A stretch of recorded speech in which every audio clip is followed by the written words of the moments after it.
একজন দক্ষ নাবিকের কাজ কি? যতই প্রতিকূলতা আসুক, যতই বাধা আসুক, যতই বিপদ আসুক, তার কাজ হচ্ছে সেফলি তার জাহাজটাকে কিনারে নিয়ে আসা।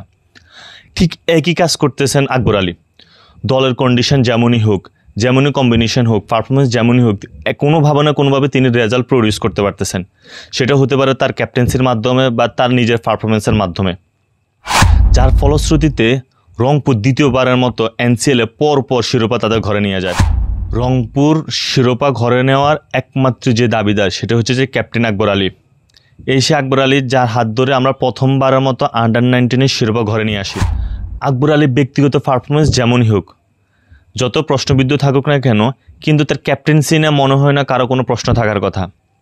তার ক্যাপ্টেন্সি এক কথা অসাধারণ। দলের কন্ডিশন যেমনই হোক, তিনি এক কথা হচ্ছে রেজাল্ট প্রডিউস করতে পারতেছেন, এবং কি যেটা হচ্ছে একজন ক্যাপ্টেনের মূল কাজ, তার দল থেকে সর্বোচ্চ ফলাফলটা নিয়ে আসা।